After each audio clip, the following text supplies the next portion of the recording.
Hey guys, welcome back to my channel. तो आज basically Bhopal में शायद आखिरी दिन है मेरा और पढ़ाई ख़त्म हो चुकी है, तो अब घर जाना ज़रूरी हो गया है और घर जाने की भी टाइम आ गई है कि आज मैं सोचा था कि लास्ट ब्लॉग यहाँ का भोपाल का डाल देता हूँ। और मैंने सजेशन ही मांगा था कि डेली ब्लॉग करना है कि नहीं करना है।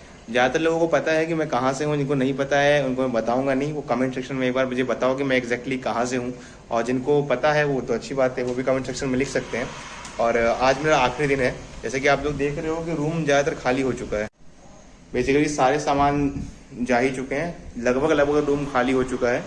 सारे के सारी चीज़ें हट चुकी है, पोस्टर वोस्टर सब कुछ।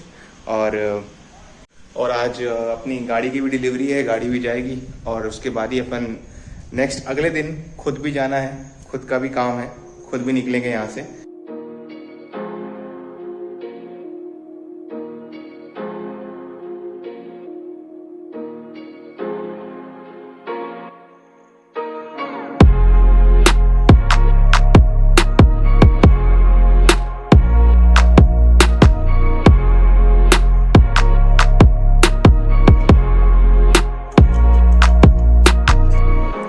यार मध्य प्रदेश में बहुत तेज़ बारिश हो रही है और अभी खासकर मैं जहाँ जा रहा हूँ वहाँ बारिश नहीं हो रही है।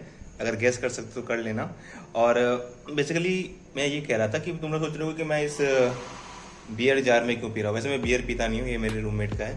और इसमें मैं क्यों पी रहा हूँ, क्योंकि मैंने सारे सामान पैक कर दिए हैं। मैं भी आपको दिखाता हूँ, मैं सब कुछ पैक कर रखा है और आज गाड़ी भी पैक हो जाएगी। बेसिकली अभी जाना है तुरंत मुझे रानी कमलापति स्टेशन, और रानी कमलापति से बुकिंग करवानी है, जहाँ पे बुकिंग का आपको बिल मिलता है, सारी चीज़ें मिलती हैं। मैंने ऑलरेडी एक बार इंक्वायरी कर ली थी, बट फिर भी ये बहुत टफ काम हो जाता है ले जाना अपनी गाड़ी को वहाँ पे और फिर उसको विदा करना।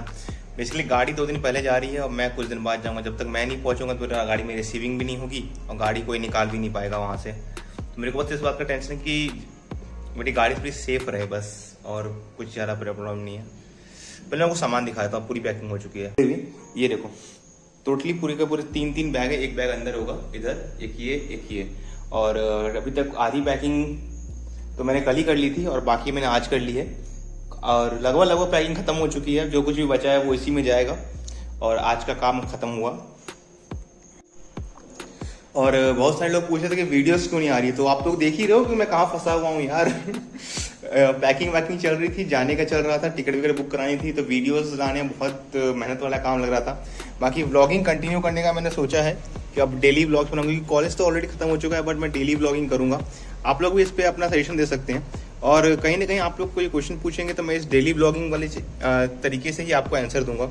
जैसे कि एक बंदे ने पूछा कि एनाटॉमी कैसे पढ़नी है, तो यार इसके बारे में मैं एक चीज़ क्लियर कर देता हूँ कि सबसे पहली बात तो आप जिस चीज़ के बारे में पढ़ रहे हैं उसका 3D फिगर आपको देखना ज़रूरी है। 3D फिगर देखने के लिए आपको बहुत सारे ऐसे ऐप्स मिल जाएंगे आपको प्ले स्टोर पे, जो आपको इस 3D फिगर को मतलब जस्टिफाई करेंगे, आपको बताएंगे कहाँ पे क्या पोजीशन है। दूसरी बात है उनके सब डिवीज़न आपको याद होने चाहिए। उसके लिए आपको डायग्राम प्रैक्टिस बहुत ही अच्छी करनी पड़ेगी। डायग्राम प्रैक्टिस के लिए आप जैसे कि पीडी चौरसिया यूज़ कर सकते हैं, ग्रेज एनाटॉमी में आप डायग्राम पर्टिकुलरली देख सकते हैं। ये सारी चीज़ें हैं। और दूसरी बात है क्वेश्चंस कहाँ से आते हैं। देखो यार, मैं कोई भी एग्जाम हो, कोई भी, मैं नीट की भी एग्जाम की बात करूँ, कोई भी एग्जाम हो, 90 to 95% क्वेश्चन जो होते हैं ना, वो पहले पूछ चुके होते हैं, कहीं ना कहीं घुमा के पूछे जाते हैं। तो आप प्रीवियस ईयर्स के जितने भी क्वेश्चन पेपर्स हैं वो एक बार चेक कर लें, उसके बाद ही सारा का सारा मतलब एनाटॉमी के एग्जाम के लिए आप प्रिपरेशन कर पाएंगे। आज ये बारिश नहीं रुकने वाली लगता है यार, जो बोलो यार, लेकिन ऐसे हवा में लहराते हुए झंडे बड़े प्यारे लगते हैं। वैसे एक शिल्पी ने भी क्वेश्चन पूछा था कि BMS वर्सेस BDS बता दीजिए, एक्सप्लेन कर दीजिए। तो मैं अभी कुछ चीज़ें बता देता हूँ आपको। अगर आप BMS कर रहे हो और आयुर्वेदिक में जा रहे हो, सबसे पहली बात है आपको टफ पड़ेगा पढ़ना, क्योंकि संस्कृत में पढ़ना है, बहुत सारी चीज़ें हैं पढ़ने के लिए। दूसरी बात, आपको एक चीज़ें 2 बार पढ़नी पड़ती है। एक संस्कृत की, एक आपको आयुर्वेदा की तरफ से एनाटॉमी पढ़नी पड़ेगी, फिजियोलॉजी पढ़नी पड़ेगी, एक आपको पढ़नी पड़ेगी जो मेन फिजियोलॉजी है वो। दूसरी बात, अगर आप महाराष्ट्र से हो, मध्य प्रदेश से हो, इन सब जगहों से, गुजरात से हो, तो आपके लिए BMS एक बेटर ऑप्शन हो सकता है। लेकिन अगर उस स्टेट में हो जिस स्टेट में BMS की वैल्यू नहीं, फॉर एग्जांपल आप केरला चले जाओ, तमिलनाडु चले जाओ, यहाँ पे कोई वैल्यू नहीं है। बिहार झारखंड में भी उतना लेवल नहीं बोलूँगा कि उतना अच्छा है, उतना अच्छा स्कोप है, मैं ये चीज़ नहीं बोलूँगा। क्योंकि वहाँ पे जो है पर्टिकुलर मेडिसिन प्रैक्टिस करने के लिए आपको नहीं दिया जाएगा, जबकि महाराष्ट्र में आपको बहुत सारे मेडिसिन प्रैक्टिस करने के लिए दिया जाता है, इक्विवेलेंट टू MBBS हो जाता है कहीं ना कहीं। और BDS की बात करूँ तो BDS एक अलग ब्रांच है, जहाँ पे आपको एक स्पेशलाइज्ड ब्रांच MBBS के बाद करना पड़ता है। वहाँ BDS एक ऑलरेडी एक स्पेशल ब्रांच है। आपके पेशेंट्स आपसे कोई छीन नहीं सकता, कोई भी MBBS वाला या BMS BHMS वाला आपकी डेंटिस्ट्री का पेशेंट नहीं कर पाएगा, ऑब्वियस सी बात है। RCT करनी है, क्राउन कटिंग करना है, नहीं उनसे नहीं हो पाएगा, वो नहीं करेंगे, आपके पास सजेशन करेंगे। दूसरी बात, इसमें भी PG कर सकते हैं, हाँ वैसे PG का स्कोप है, PG का स्कोप वहाँ भी है। लेकिन BMS में एक प्रॉब्लम ये है कि कहीं ना कहीं आपको एक MBBS डॉक्टर या फिर एक बड़े डॉक्टर MS MD के अंडर में ही काम करना पड़ता है, आपकी जॉब्स हॉस्पिटल में ही लगती है। और आप एक बड़े शहर में जो सोचोगे कि एक अच्छा BMS चला लें खुद की क्लिनिक, वो थोड़ा सा टफ हो जाता है कहीं ना कहीं। और BDS में ये उल्टा है, तो BDS थोड़ा सा कम चलता है कंपेरेटिवली, लेकिन बहुत लोग चलाते हैं। बिहार झारखंड जैसे स्टेट में गांव में भी चलता है, शहर में भी चलता है, हर जगह चलता है। और यूपी में भी BDS बहुत जगह चलता है। कहना है कि आप कहाँ पे सूटेबल हैं, कहाँ पे चीज़ें आपके पक्ष में जाएगी, कहाँ पे चीज़ें आपके साथ रहेंगी।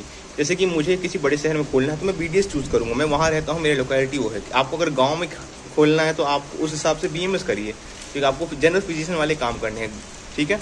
तो ये तो सिंपल कंपैरिजन था जो मैंने बोला। सैलरी की बात करूँ तो सैलरी दोनों की बराबर है गवर्नमेंट की नज़र में, कोई भी ऐसा नहीं है, हर डॉक्टर बराबर है गवर्नमेंट की नज़र में।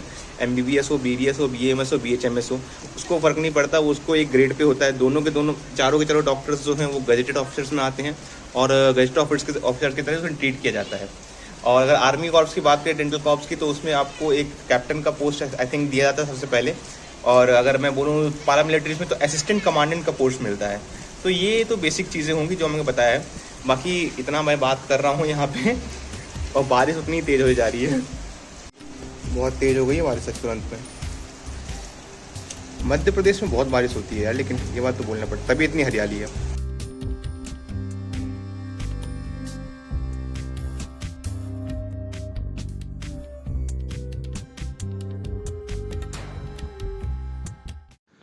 तो यार फिलहाल हम लोग आ चुके हैं रानी कमलापति स्टेशन।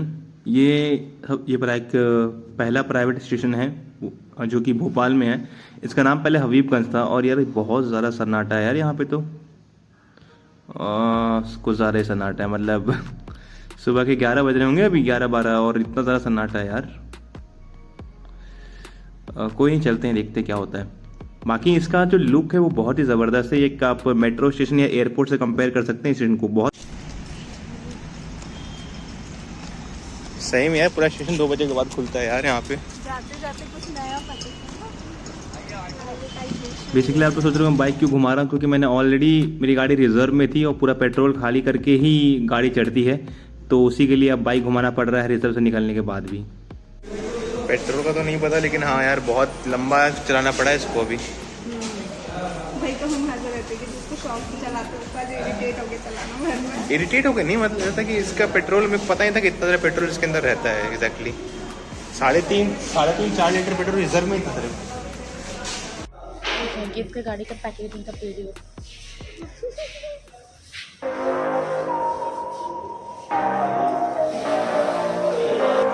चलो भाई, आखिर में पैक तो हो गया।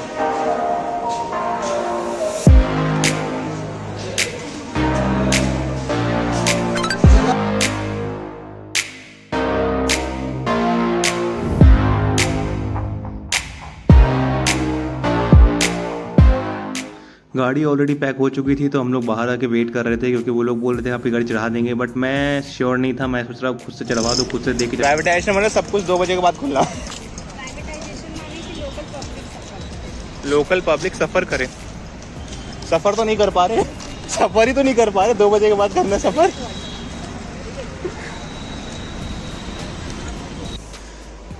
तो यार बड़ी मशक्क़त करने के बाद, बड़ी चीज़ें काम करने के बाद आखिरकार गाड़ी डिलीवरी हो चुकी है। अब कल खुद को डिलीवर करना है, मतलब खुद जाना है, खुद को अपने आप को भेजना है।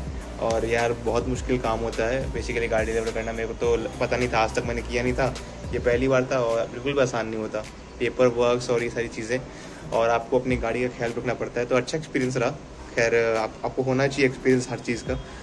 बस ये बोलूँगा, अगर आपने मेरे चैनल को सब्सक्राइब नहीं किया, सब्सक्राइब कर लेना। आज का ब्लॉग हम यहीं ख़त्म करते हैं। और मुझे बहुत नींद आ रही है, क्योंकि मैं बहुत ज़्यादा थक गया हूँ। वहाँ से कैसे कैसे आया हूँ बिना गाड़ी का मैं ही जानता हूँ। बस बाकी मिलते हैं फिर कल। और एक और बात है यार, तुमको कोई भी क्वेश्चन हो, क्यूरीज हो कॉलेज को लेकर के, मेडिकल लाइफ को लेकर के, कमेंट सेक्शन में पूछ सकते हो। और एक और चीज़ है कि जिन्होंने सब्सक्राइब नहीं किया है प्लीज़ सब्सक्राइब कर ले मेरे चैनल को, और कमेंट करें, लाइक करें। मे भी होगा तो वीकली ब्लॉग्स या डेली ब्लॉग्स में लाने की कोशिश करूँगा। और अब घर पे रहूँगा तो थोड़ा टाइम भी मेरे को मिल जाए बाहर से, और थोड़ा फ्री रहूँगा तो अब कोशिश करूँगा। धन्यवाद, thank you, thanks for watching.